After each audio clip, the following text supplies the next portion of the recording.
Have you ever wished that you could understand native speakers better so that you can watch all of those fabulous professional and personal development videos on the internet? But have you also felt that you don't have a lot of time and that's really difficult? Well, then today's lesson is for you because we're going to watch together a video on time management that is meant for native speakers, and I'll help you understand it better. You ready? Let's go.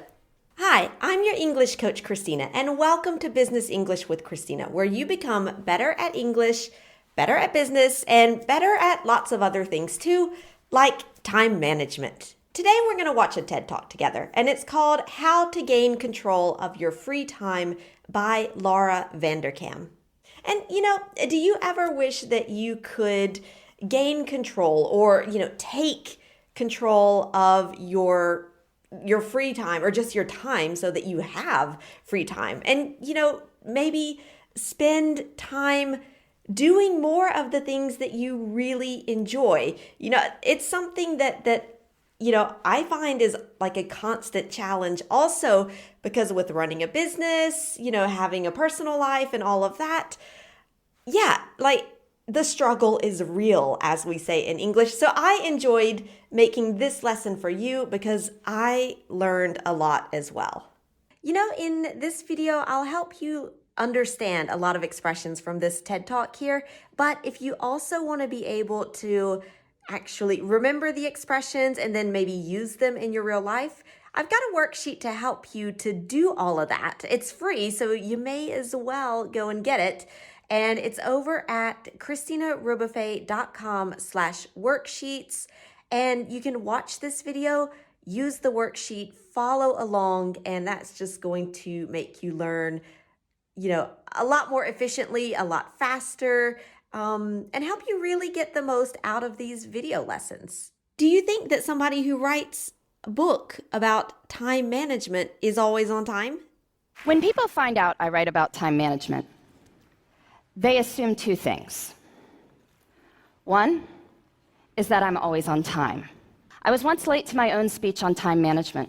One thing that I love about this video is that they don't focus on weird hacks on how to find tiny moments of time in your day, like cooking your food a few minutes less, or recording your favorite show on the television so that you can skip through all of the commercials. Another way to find 32 minutes to exercise? Don't watch 2 hours of TV a day, right? So is spending 2 minutes less time to cook your food or watching 5 minutes less of commercials, is that really gonna help? Can we save time by being faster and more efficient? Well, not according to Vanderkam. We don't build the lives we want by saving time. We build the lives we want, and then time saves itself. And if you think about it, we can find time for the really important things, for our priorities. For example, in the TED Talk, there was this one woman, her water heater broke, and so she changed her entire schedule to find the time to solve that problem. And so the key to time management is treating our priorities as the equivalent of that broken water heater. So how do we do that? How do we treat our priorities as the equivalent of that broken water heater? Well, first we need to figure out what they are. In other words, you have to treat things like they're emergencies so that you find the time to act on them now. And maybe that means, first of all, figuring out or thinking about and deciding what your priorities really are. And now, can you imagine doing a performance review for yourself? When you look back at the year and everything that you did and you decide what you did well and what you need to improve. Okay? Classic exercise in pretty much any company. But what if you imagined a performance review today for next year? Well, think about that. So I want you to pretend it's the end of next year. You're giving yourself a performance review, and it has been an absolutely amazing year for you professionally. What 3 to 5 things did you do that made it so amazing?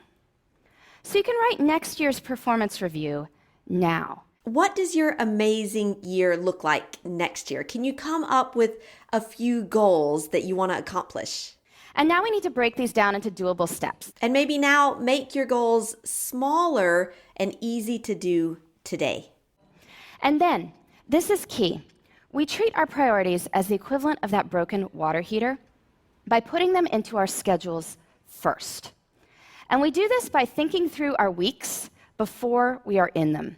And what if you tried, really tried the advice from this TED Talk? Can you find 15 minutes in your schedule, maybe this week or maybe next week, to really take the time to do something that's gonna help you move closer to your goal? For example, if your goal is to better understand native speakers, what can you do 15 minutes a day very soon? You can put it in your calendar and you can do it. I'll give you a hint. There's a lot of things on Business English with Christina that you can use for that. And you think that 15 minutes it's too small to actually make any difference? Well, but small moments can have great power. You can use your bits of time for bits of joy. Maybe it's choosing to read something wonderful on the bus on the way to work. It's about looking at the whole of one's time and seeing where the good stuff can go. I truly believe this. There is time. Even if we are busy, we have time for what matters. And when we focus on what matters, we can build the lives we want in the time we've got. Do you agree with that? Do you think that small moments have the big power to change your life? Yeah, I definitely believe that. Now, maybe you want to take a few minutes to figure out your priorities. What matters to you right now?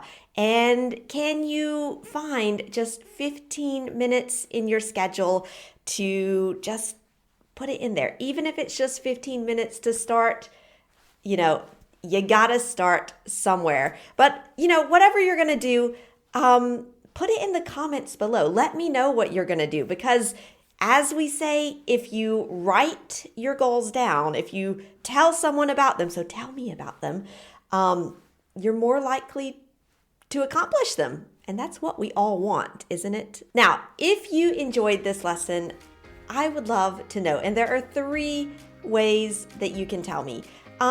First is give this lesson a thumbs up on YouTube and subscribe to my channel so we can continue learning together. Go over to ChristinaRobuffet.com and get the worksheet that goes with this lesson so I can help you even more. And go ahead and watch this next video, which is another breakdown video that's a video made for native speakers that I help you to understand, and it's all about habits and motivation. So very useful for improving your English in lots of ways. All right, that's it for today. Thank you so much for learning with me, and I'll see you next time.